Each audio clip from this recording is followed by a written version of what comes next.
Christopher Hitchens, author of all the little articles in the new book called For the Sake of Argument. You've got a section in there called Rogues Gallery. Was that your idea? Yes.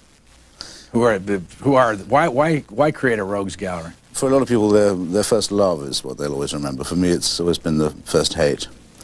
And I think that hatred, though it provides often rather junky energy, is a terrific way of getting you out of bed in the morning, keeping you going. It can be, if you don't let it get out of hand, it can be canalized into writing. And in this country where people like to be non-judgmental when they can be, which translates as, on the whole, lenient, there are an awful lot of bubble reputations floating around that, you know, one wouldn't be doing one's job if one didn't itch to prick. Let me mention one right away, because yes. A couple of months ago, back during the Bush administration, in some article I remember popping up a paragraph that said, Dan Quayle's favorite book that he's reading is, I think it was called The Modern Society by Paul Johnson. Modern Times by Paul Johnson, Modern yes. Times by Paul Johnson. You have Paul Johnson in your Rogues Gallery. Who is he? Let me just say about that very point.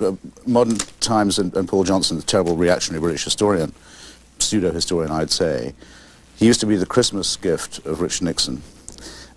He, in the Quayle and Bush era, became a cult figure on the right, and there's a wonderful description in Peggy Noonan's book of walking past Quayle's office and seeing Modern Times portentously open at a certain page. You know, Quayle's reading this book, and walking past it several weeks later and seeing that it was still open at the same page. He's a cult on the American right. He used to be my editor at a British leftist liberal magazine called The New Statesman, once a very famous weekly review where we both worked, and he's probably the classic instance of the guy who, having lost his faith, believes that he's found his reason. In other words, a defector. And he's become a very farouche Thatcherite figure. And he wrote a terrible book called Intellectuals, which I decided I would unload upon. And at some point in this piece that you have, and this is a book of all kinds of pieces that you've written for a lot of different publications, I don't know where it is, you say, sorry about that, Paul, I think. Is it hard to punch at somebody you know or you used to work for? It can be harder, yes. And George Orwell used to say, I won't have lunch with X or Y because I'm going to write about him soon, and I'm sure I'm going to find he's really quite nice. And therefore I don't want the corrupting effect of a sort of acquaintanceship or friendship. I'd rather keep clean and keep pure. I.F. Stone in Washington used to do the same thing. He wouldn't go to briefings and little soirees because he wanted to be able to say what he thought about people. I'm not that fortunate. I'm compulsively social. But with Johnson, I had to say, look, in your book Intellectuals, you have said that certain people, mainly liberal and radical intellectuals, can be defamed, grossly defamed actually in his book, on the grounds that their private life wasn't exemplary. Well, Paul, use of the first name, I know you, and I think it's unwise of you to make the private life the measure of anything.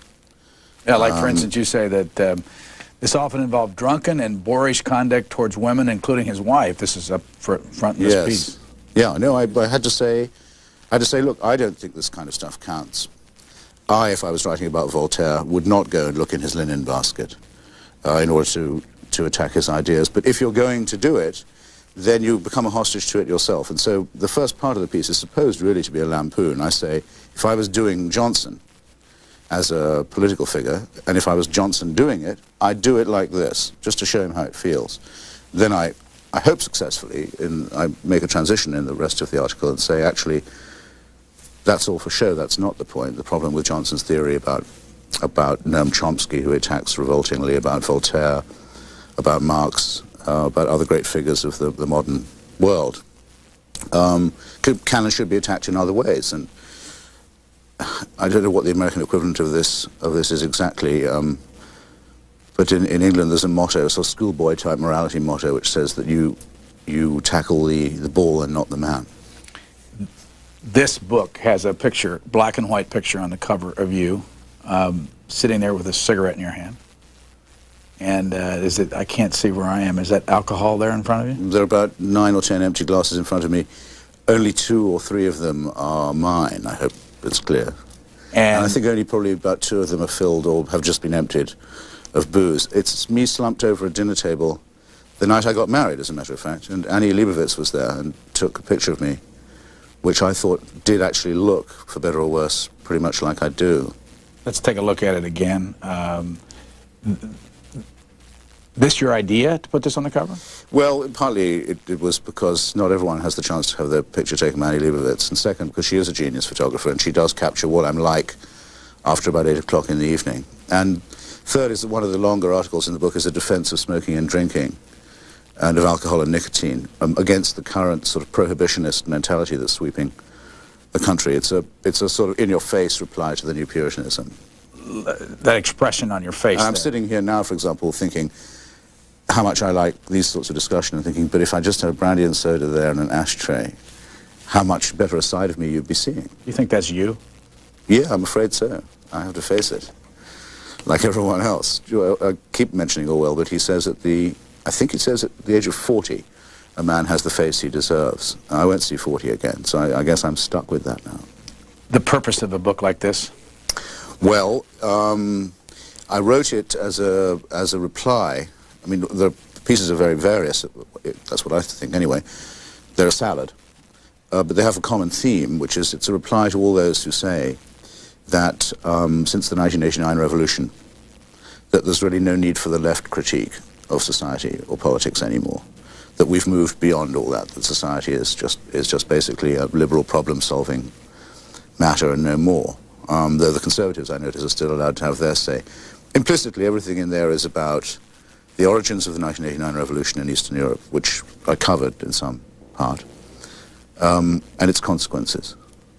And I define it as a real emancipating revolution that I'd long hoped for and worked for and supported, but one that by no means makes politics any more one-dimensional. I mean, I think actually it restores the left as a very necessary part of the political argument. So even when I'm writing about something else, I'm always trying to bear that in mind. And the articles come from places like a magazine called The Nation. Sure. If someone's never read The Nation, what is it?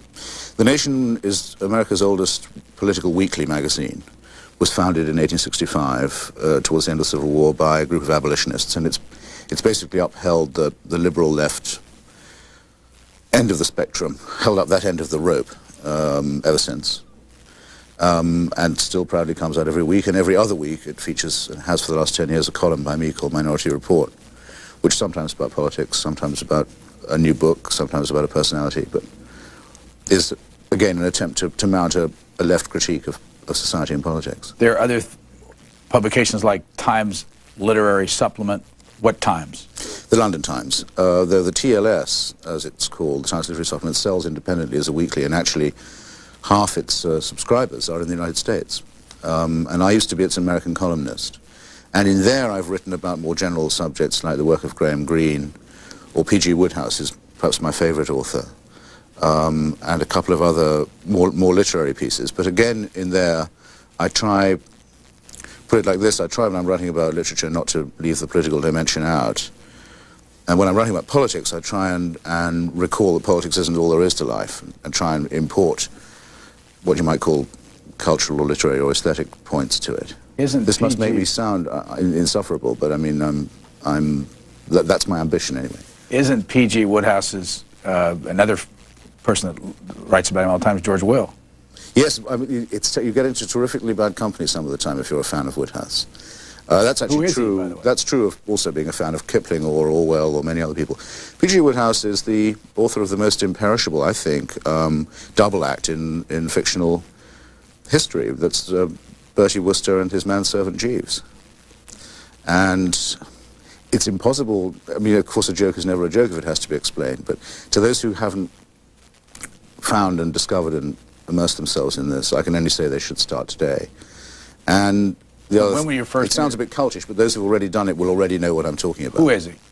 Was. He died right? at the age of about 93 in the mid-70s. He was an English comic writer who, as a matter of fact, got driven out of England, rather, partly by poverty, and moved to America, which he adored, and stayed for the last 50 or so years of his life on Long Island. But he was always writing about the sort of mythical golden past of the English country house and of the English gentleman of leisure and man about town in London, Bertie Wooster, who's a complete chinless idiot and can't get himself out of any scrape of any sort without the help of his amazingly impassive, brilliant, classically educated, as he's called in the stories, personal gentleman's gentleman, the Butler Jeeves.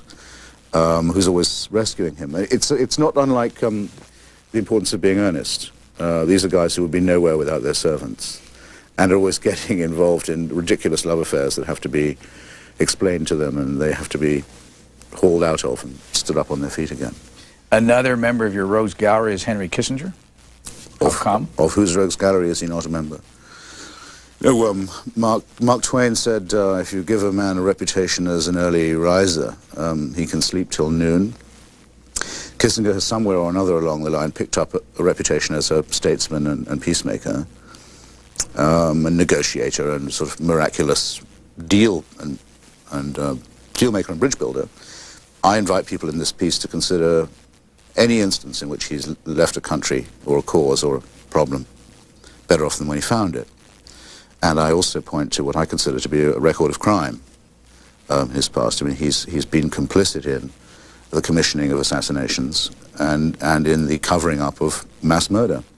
And I think actually there are some signs in his own memoirs and his behavior that he enjoys it, that he's a very dangerous person, a war criminal. And you say you're a social person. And I give the list of instances where I believe that to be true, and I'd give them here and now if you like. Before you do that, you say you're a social person.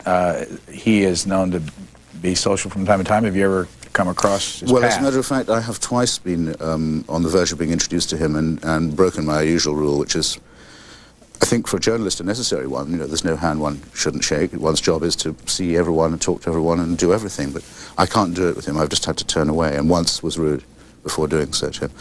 In other words, I feel that everyone must have some kind of moral last ditch, and this is mine. I couldn't be polite to him, and so it would be hypocritical to be, as it were, presented. Not that he cares or even notices, I'm sure. You don't think he notices? Well, it's difficult to say. He's often shown he's got a very thin skin. I mean, when the Cy Hirsch book came out, he went into terrific tantrum, if you remember. And he also went into a great tantrum about Walter Isaacson's book, of which this is a review. He's not at all, he likes to think he's tolerant, generous, broad-minded, and when he's on Nightline with no opposition, he likes to crack the odd, rather sinister joke. But I don't think, in fact, he does have any talent for introspection or humor or self-doubt or self-criticism, whatever. We can come back to more on Henry Kissinger, possibly. There's so much to talk about. I want to move on to Mother Teresa. Aha, yes. You have a piece in here that was in The Nation in April of 1992, and you call this The Ghoul of Calcutta? Mm-hmm. Mother Teresa? Mother Teresa, the Ghoul of Calcutta. Yeah. I always had a real doubt in my mind as to whether there really was this saintly person. And if you ask people why do they think Mother Teresa is so great, they'll always say, well, isn't it true that she spends her time always, you know, helping out the poor of Calcutta? But if they really push them, they don't know anything about her at all. They just take it on faith, as saints always are taken. So I went to Calcutta, actually for another reason. I thought, well, I'm there, I'll go and look her up. And I was rather appalled by what I found. I mean, she showed me around her mission, and she announced that the purpose of the mission was to run a campaign in Calcutta, in Bengal, against abortion and contraception. Now, as it happens, I have my doubts about abortion. I'm very squeamish on the subject, but one thing that Calcutta definitely does not need is a campaign waged by an Albanian Catholic missionary against the limitation of the population. And it rather, to me, spoiled the effect of her charitable work, that she was saying, actually, this is not charity, it's religious propaganda. And I think the Vatican policy on population control is calamitous. So that aroused my curiosity anyway. It had been a bit of a disappointment meeting her there. And I didn't like her manners, actually, particularly either, as she went around among, the poor. Then I found her turning up as the defender of the Duvalier family in Haiti, saying how lovely they were and how gentle and beautiful. Then I found her turning up as Charles Keating's personal best friend in the Lincoln Savings and Loan scandal, taking a lot of money from him for a private plane, giving him blessings and crucifixes in return. Then I found her turning up in Albania, where she's a supporter of a very extreme right nationalist party, and quite a few other such things. And I thought, A, I don't like any of these things, singly or together. And second, when does she ever get time for the poor of Calcutta? She's forever on some scumbag's Learjet going around cashing in on everyone else's belief that she's a saint. And I think this is probably how medieval religion was worked. But let's say... As a con, people just, you know, you took the faithful as credulous and you reckoned that they would believe whatever you said. Let me just take her side for purpose of discussion. Let's say that she went to the Duvalier family and got money, went to Charles Keating and got money, and moved it over to the poor. Wouldn't that be charity? And I don't think it's necessary for someone who is supposedly consecrated to the mission of charity and who's world famous for it to ever have to beg for money. If she ever wanted it, she knows where to go for it. People would open their pockets and I think their hearts. No, the fact is, I don't even know if she got any money from the Duvaliers. What she was doing was defending them as a dynasty in Haiti, and everyone knows what the record of the Duvalier family is in Haiti. She did get money from Keating, and I actually asked in my piece, you know, would anyone care to say that they know where it's gone? Because she must have known, or should have known, that that money doesn't belong to Keating and doesn't belong to her. It's stolen money. But okay, let her say.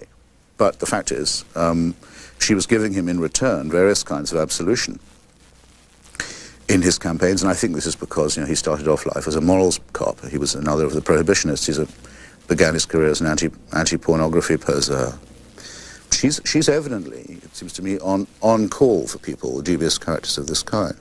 I just thought it was worth pointing out. I can't tell you the mail I got about it. I mean, if you touch the idea of sainthood, especially in this country, people feel you've taken something from them personally. And I'm fascinated because, of course, we like to look down on other religious beliefs as being tribal and superstitious. I mean, never dare criticize our own. Over the years, what has brought you the most mail? That was one. Gosh, my mind suddenly goes blank when I think what the other mailbags. Well, actually, a piece I once wrote about Henry Kissinger was another one. That was in the London Review. They agreed or disagreed with you? People writing that, well, I shouldn't be the one to say, but actually people were writing and saying, I've long wanted someone to write about him in that way, not to write about him as if he was a great statesman, but as if he was a great criminal.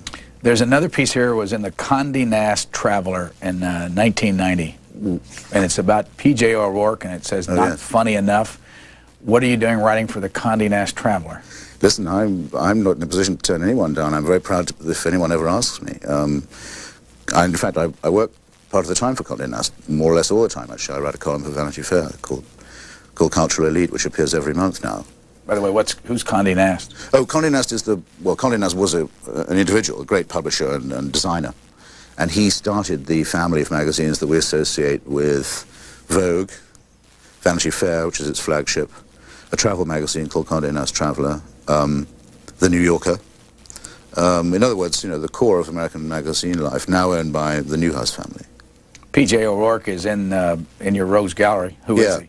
P.J. O'Rourke is a guy who gets away, in my opinion, with murder. I mean, he's another ex-leftist, 60s radical dropout, wrote very funnily about what it was like being permanently stoned and bummed out and paranoid in the 60s. Then saw the light, put on a collar and tie, became a young Republican, and has been cashing in this chip ever since, and has terrific sort of following as a humorist for his books of essays. The first one, quite funny, is called Republican Party Reptile. And the next one is called Holidays in Hell, and more recent one is called Give War a Chance. And these sell terribly well among the young, much better than any of my books ever have. And it gets me down. So this is my revenge upon him. Do you know him? Yeah, I've met him, sure.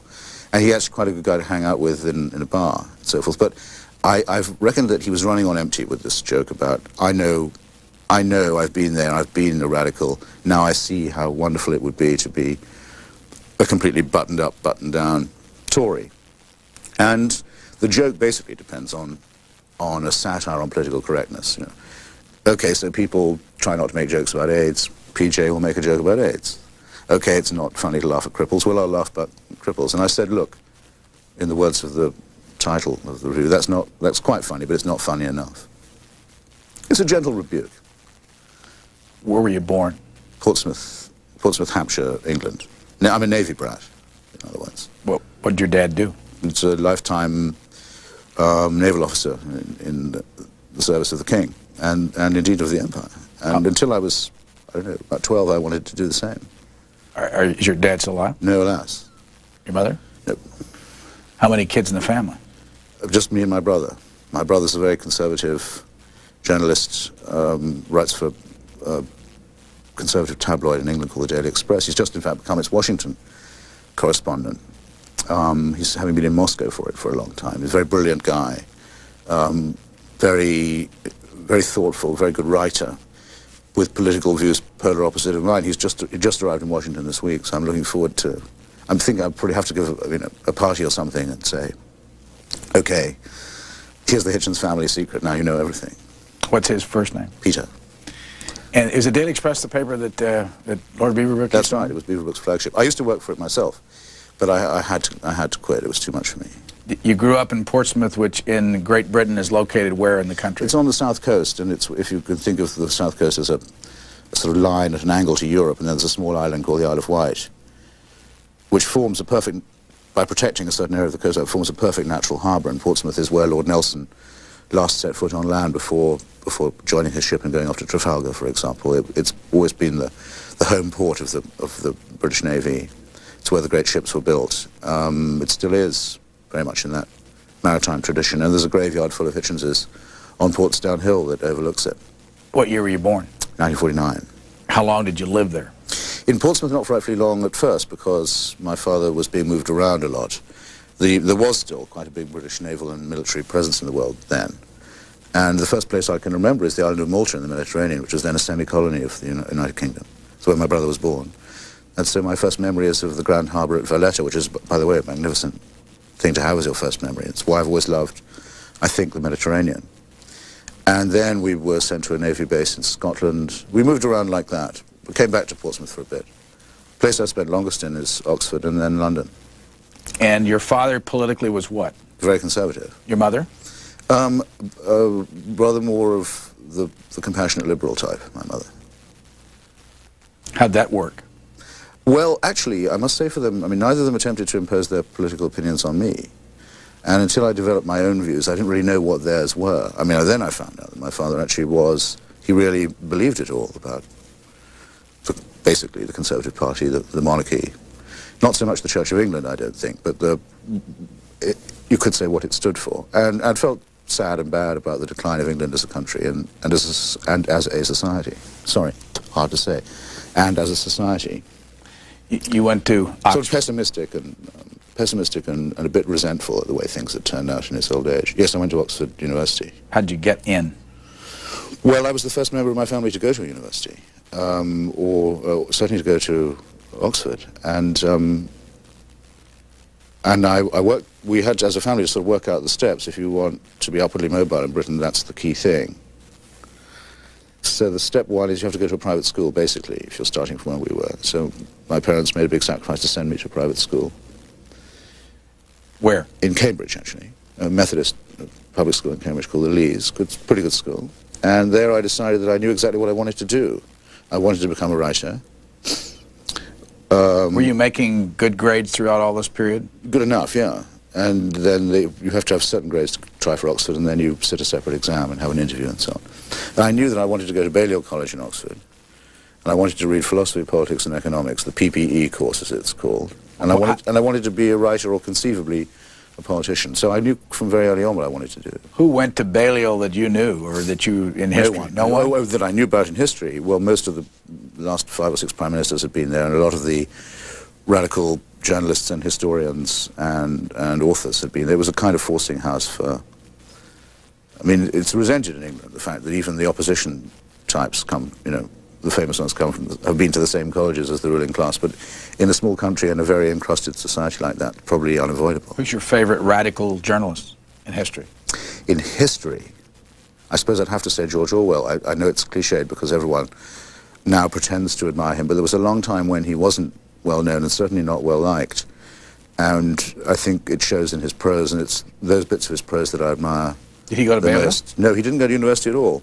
Nor did my living favourite, Gore Vidal, go to college either. And I've always thought that's a good counsel to people who think that credentials are everything. You don't have to do any of that. Orwell went to a privileged public school, but he then went off to be, again because of the poverty of his family, went off to be a colonial policeman in Burma. What did you like about George Orwell? Well, again, not to sound too conventional about it, I think he really would follow logic and honesty to their full conclusion. I mean, he would not be deflected by the fact that this might offend someone he knew or some cause with which he was associated, or more important, I mean, wouldn't even discompose himself. In other words, he thought, okay, if I don't like this conclusion, I'm still sticking with it if it's been arrived at honorably. It sounds like an easy thing to do or to say, but it's actually very hard to live by, and I think he really did live by it.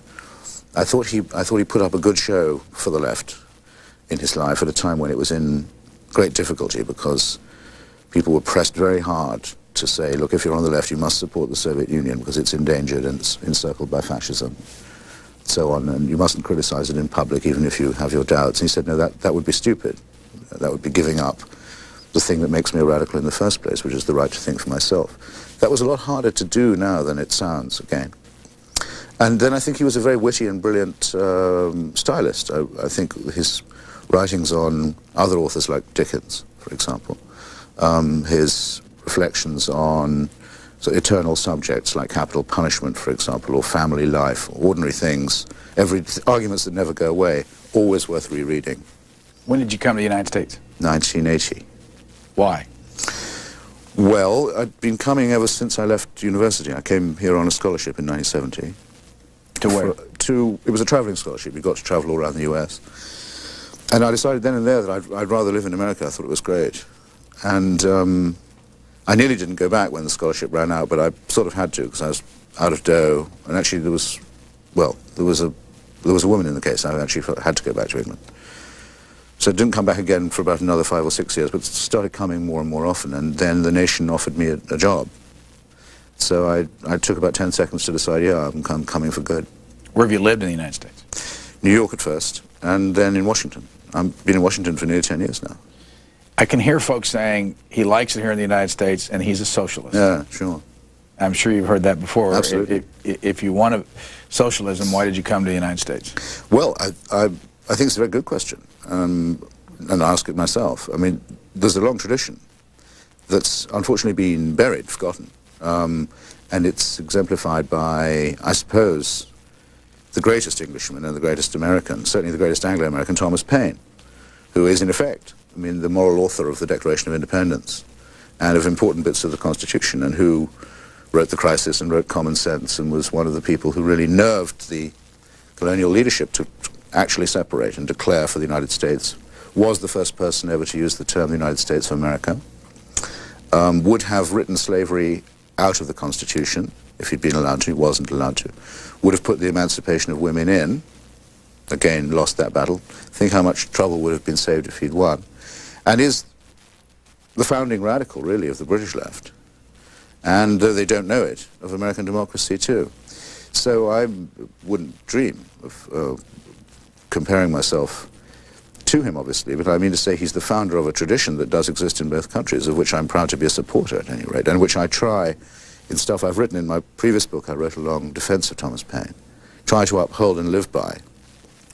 I think America has a fantastic radical tradition, very admirable one. It goes from Thomas Paine through, well, through the anti-slavery campaigners, particularly John Brown and William Lloyd Garrison, some of whom and their descendants were associated with the nation, incidentally, through Eugene Debs, through Martin Luther King, through Cesar Chavez. And that's my tradition, if I can make such a bold claim. I hope not to disgrace it anyway, even if I don't enhance it. There was a show that we did a number of, I can't remember exactly when it was, when you had a young man standing by you when we opened the show up, Alexander, your son. Yes. You're married? I'm not married to his mother anymore, but I'm married again, yes. And how many children do you have? Well, I have 2, and I have 1 on the way by my new wife. So I'm about to become an exemplar of family values, one way or another. Let's go back to Oxford. Yes. Because in the book you have a number of articles about then candidate Bill Clinton. Yes.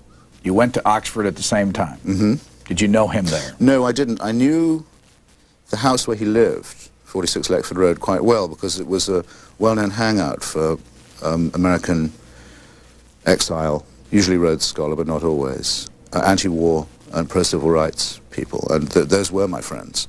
And I knew people who knew Bill Clinton, and I still do know some of them.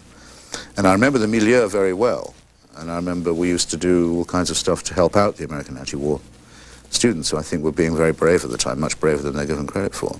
But I'm sure, I've looked at pictures of him at the time, I'm sure I don't remember him. Who did you know? In fact, during the campaign, I used to say to people, I can prove to you Bill Clinton is a moderate, as he claims, because if he was an extremist, I definitely would have known him. What were you like there? What was I like? Yes. Well, I was, as I still am, an extreme leftist. Did you speak out? Yeah.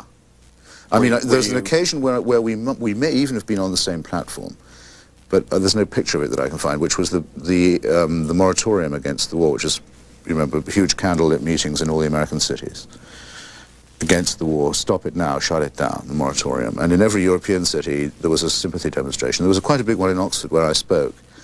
And I know that Clinton was there, and he may even have spoken with me, but I can't bring his picture back into my mind. Who did you know then that we would know now? There's a guy called Ira Magaziner, who is sort of in charge of what's laughingly called Hillary Clinton's healthcare task force, and who was always the sort of technical and organizing brain of the Americans in Oxford, and is considered to be a very terrific number cruncher and reasoner of that sort. I remember him very well. He was at my college. George Stephanopoulos was there later. Balliol had a special attraction often to these kinds of Americans. My own college did, but Bill, no. And as I say, I think that proves that he must have been, as he says he was, one of the more moderate anti-war people. Can you remember when you became a socialist? Pretty much, yeah. What year? Well, I know when I decided that I supported the victory of the Labour Party, which, as you know, is a very different thing, but that was in 1964. And I'd been reading a lot of Orwell. I'd been reading actually, the thing that had more influence on me almost than anything was the poetry of Wilfred Owen. Who is he? He was the great poet of the First World War. He wrote a wonderful poem called Anthem for Doomed Youth, and another, which has a Latin title, Dulce et Decorum Est, you know, that's on all war memorials, sweet and seemly to die for the country. Fantastically powerful anti-war poetry written from the trenches. And very tragically, he was killed, I think on the very last day of the First World War, or the day before. The very last moments of the nightmare. His mother got the telegram about his death as the church bells were tolling for victory in 1918. And it had a tremendous effect on me reading that.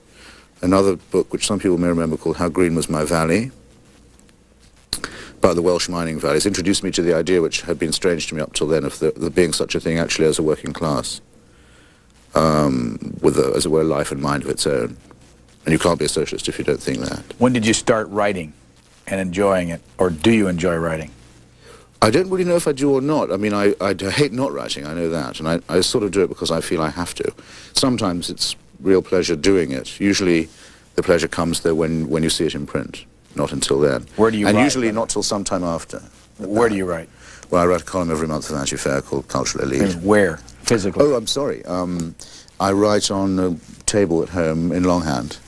When we see this picture, though, is this what you look like when you're writing? A Yeah. cigarette in hand and Yeah, I sometimes write in bars, too, in the afternoons. in bars? Yeah, I go out and find the corner of a bar. I quite like, if the noise isn't directed at me, in other words, if it's not a phone ringing or a baby crying or something, I quite like it if the jukebox is on and people are shouting the odds about a sports game. I just hunched over a bottle in the corner, and I write in longhand anyway, so I can do it anywhere, sometimes in airport terminals. And then when I've got enough down, I start to type it out, editing it as I go. I don't use any of the new technology stuff. Do you have a technique that gets people's attention? I mean, is there something... Oh, I should ask you. Well, there's a headline on it. Here's one. Let's try this one on. I don't even know where this one was published. I'll find out here. I trust it to fall open at a good pace. Newsday, July 1990. How often did you write for Newsday? Oh, I used to do a book column for them every week. This is called A Pundit Who Need Never Dine Alone.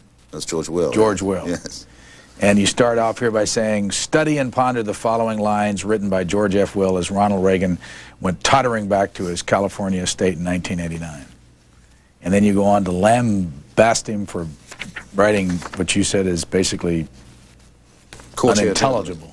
Well, I think George Will stuff is very affected and overwritten. Yes, it's full of, I think, rather bogus shows of learning and classical tags and things of this kind. I have a weakness sometimes for quotations of that sort myself, so I think I recognize the disease in others, and it's in a very advanced stage in his case. But I think he's a courtier.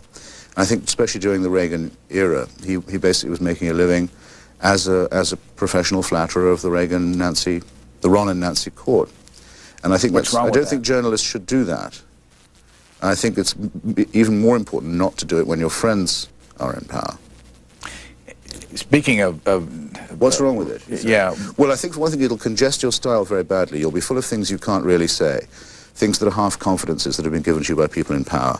Your stuff will start to puff up.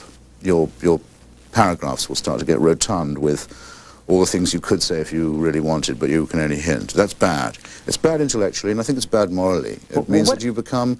Your contract is no longer with your readers. And what I try and do, and the reason I write in longhand and write in isolation, is to say the only person I have a deal with is the person who might read this, and I'll give them my best. I don't care what the editor thinks, the advertising department thinks, friends and colleagues think. You try and live, as it were, as if none of those people counted. I think, what's the best account I can give the customers of this? Most of Washington punditry is nothing of the kind. It's private letters written to other pundits and appearing in public space. Have you done as well in this business as you expected to? Better than I expected to. Better than I expected to. Not as well as I would have once or twice been believed by my teachers, who were always telling me, come on, Hitchens, you shouldn't be sitting there mouldering, you should be Daniel Defoe or something. So they held me to impossible standards, but better than I expected, yeah. Can you make a decent living? Partly because there isn't in this country... Decent living, yes. Yeah, America's very generous to people who write, on the whole. If they keep at it. I mean, there are rewards for it. There are people who are willing to print it and pay you.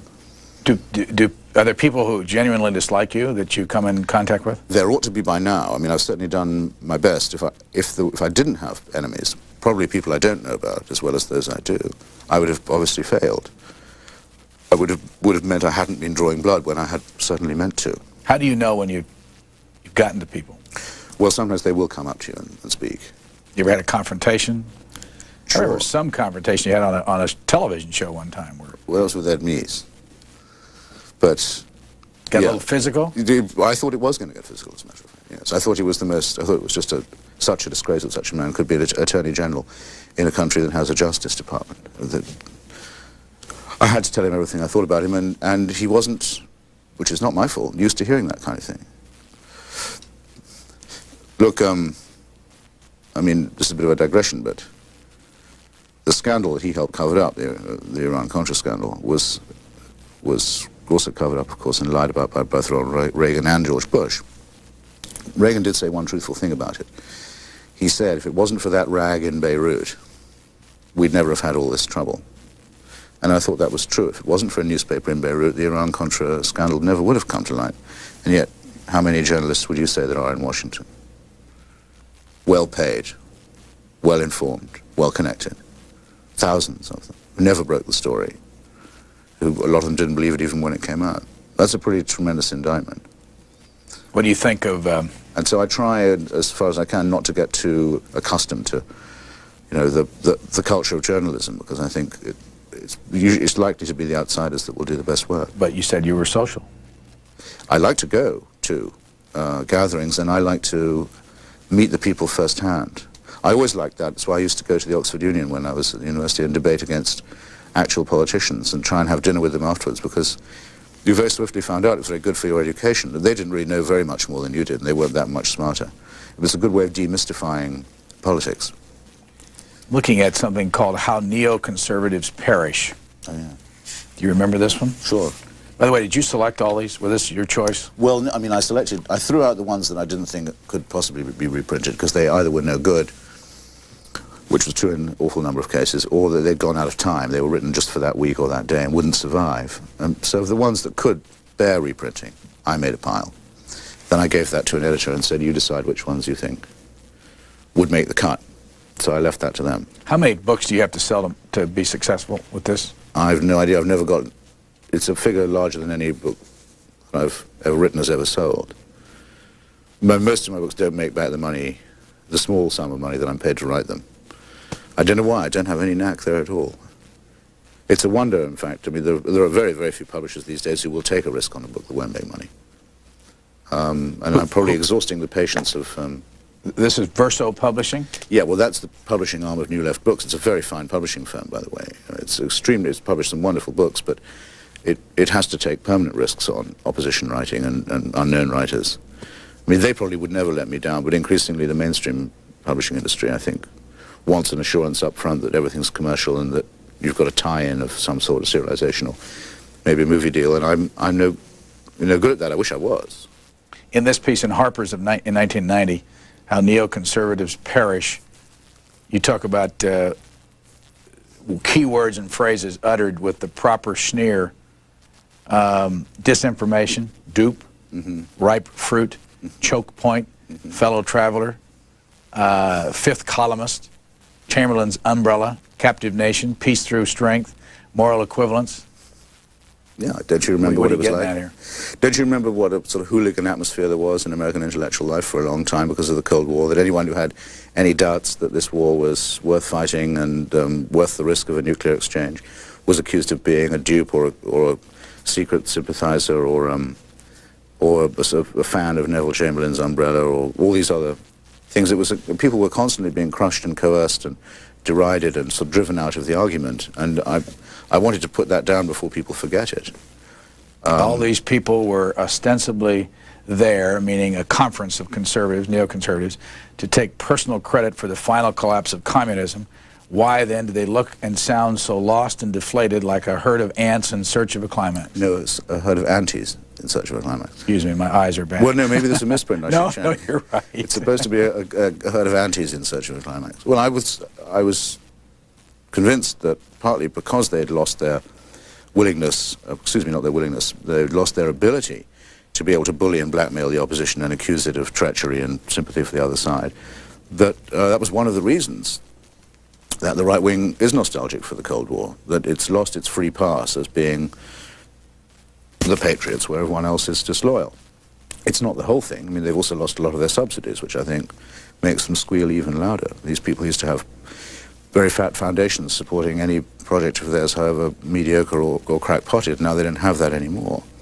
And we're also beginning to count the cost of the Cold War to the United States, which is pretty enormous, to say nothing of the damage that it did to other countries around the world. Did you go to that conference? Yeah, sure, I sat through every minute of it. How do they treat you? They know you're there to probably write something. They wouldn't let me. They had a queue of people for the microphones to ask questions and join the line.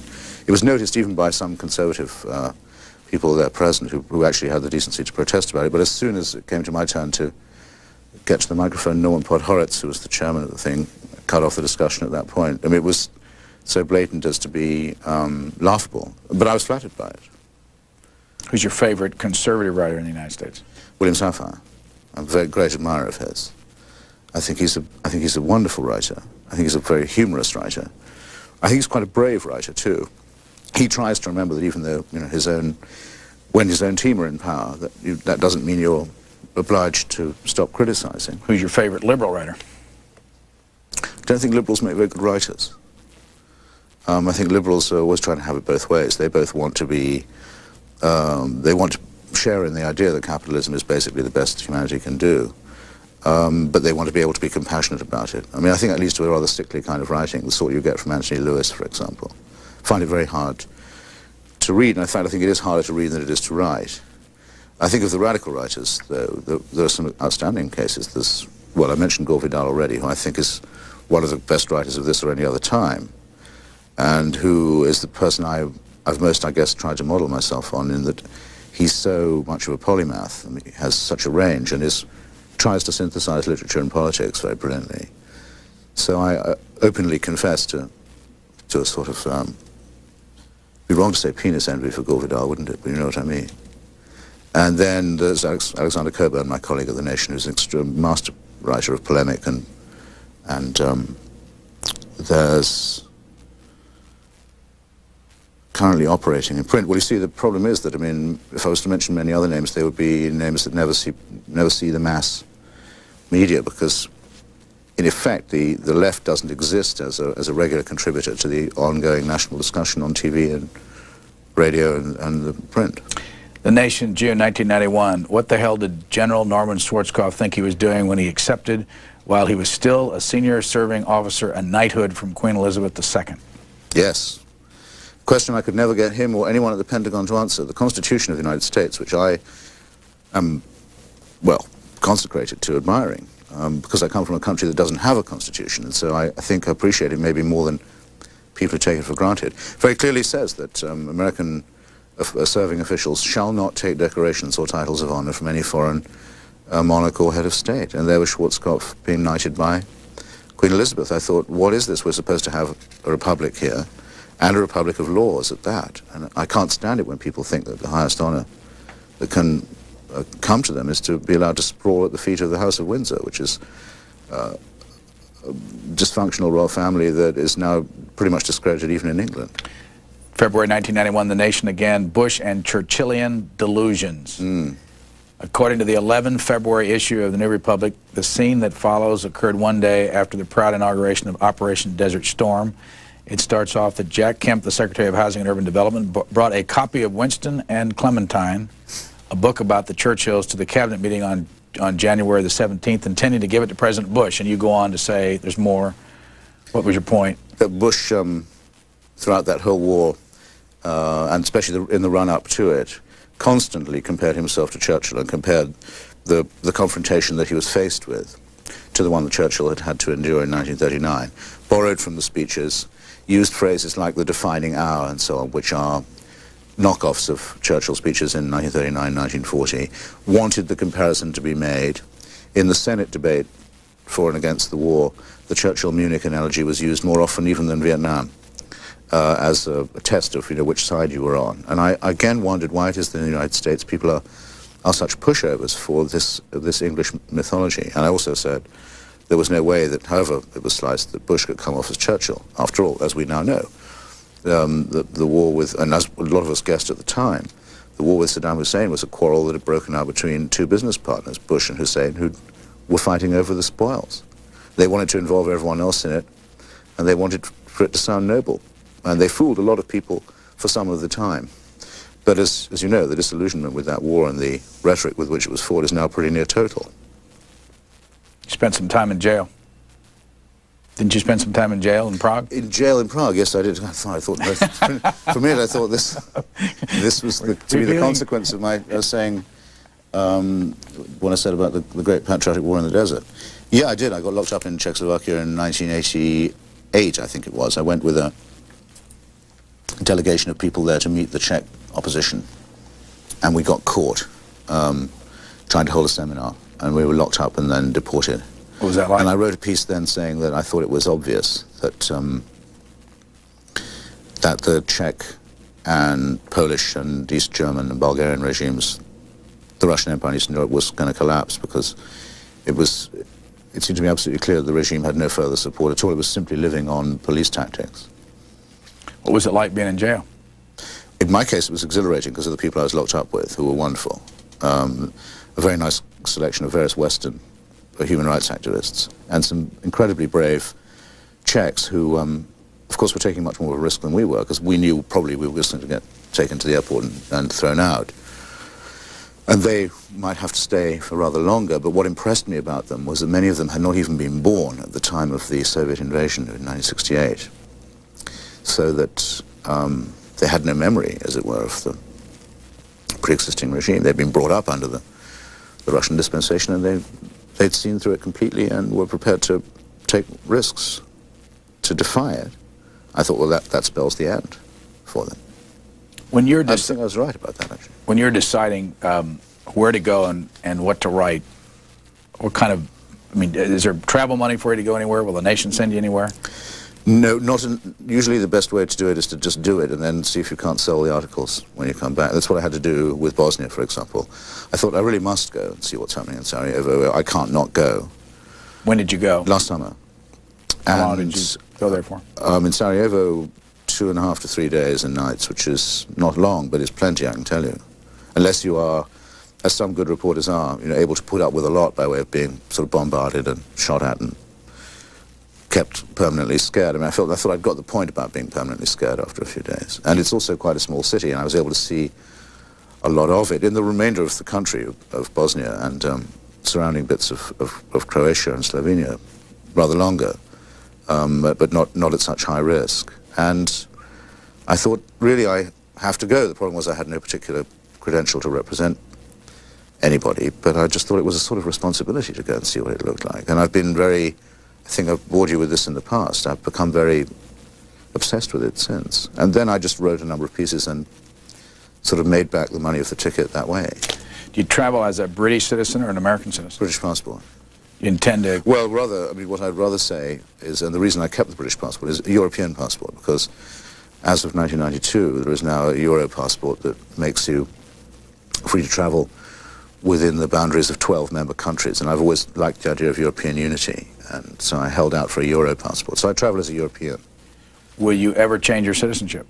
Well, you ask me. I mean, if I said to you I'm an American, you'd say, but that's not true, you're really an Englishman. And I think I would always probably sound and seem to be English. So it would seem odd to me to say I was an American in England, or say I was an American here. So I have a green card, resident alien, as they say, and a European passport. And I sort of think that's a form of being an internationalist.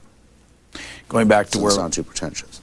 Going back to where we started on your piece section of this book called Rogues Gallery. By the way, there are a lot of things we have not talked about in this book, and they have to do with your opinion of things other than American. Yes. How did you mix that? I mean, is this book being sold in both countries? Sure. Is it being sold? Is it being translated into any other language? We haven't had any offers that I know about, but usually every book gets translated into Japanese these days. They're tremendously omnivorous in getting to read everything, and I'd love to see myself in Japanese. How did you decide? This particular item is out of a thing called Descent, fall of 1990. What's Descent? Descent is the magazine that's associated with the late Irving Howe, who you may have read about.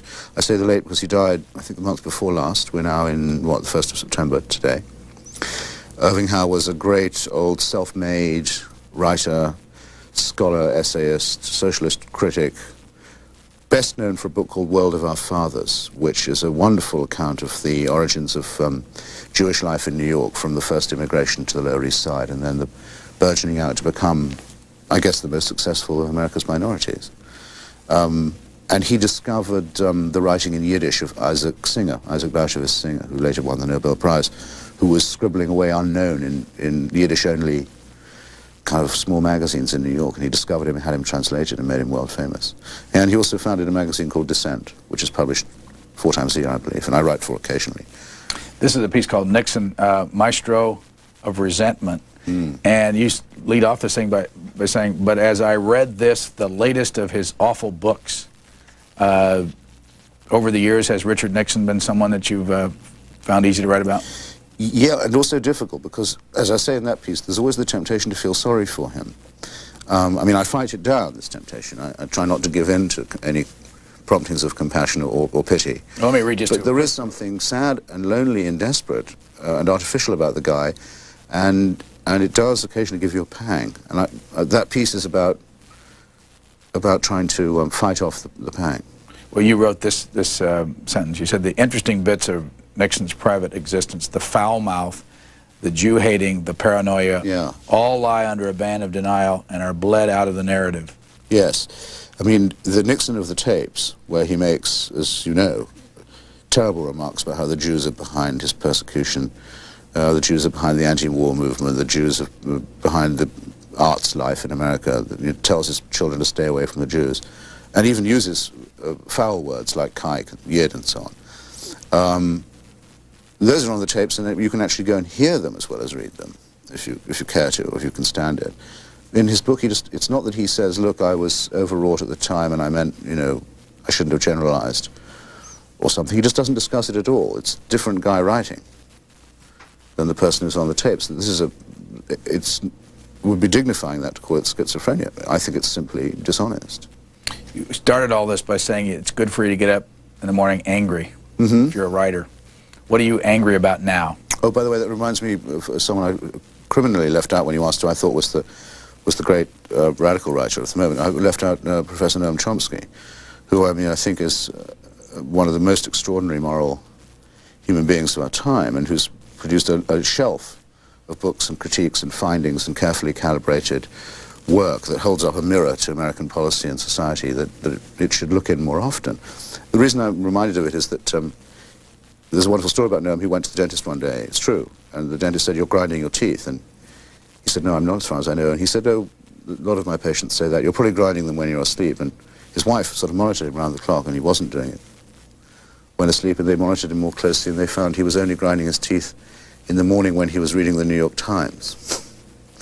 And I think, A, that's a great story about Chomsky, all of whose stuff anyone watching this should rush out and buy, and who's an example to us all. But also because I have the same experience reading the mainstream take on daily life every day, and the way that the editorials refer to we, as if we were all one big family, and it was all up to us. And one thing society is not is a family, not even a dysfunctional one. The way it's always assumed that the consensus comes first, and the bright little ways in which they sort of package the news and make it digestible for us, always starts me off feeling thoroughly pissed off every day. How about an individual that makes you the angriest these days?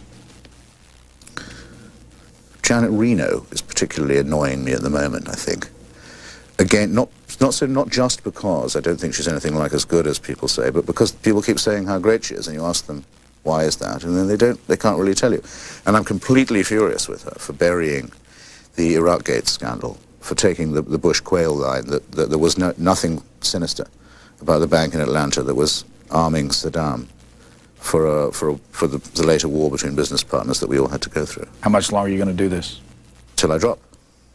In this country? If they'll have me.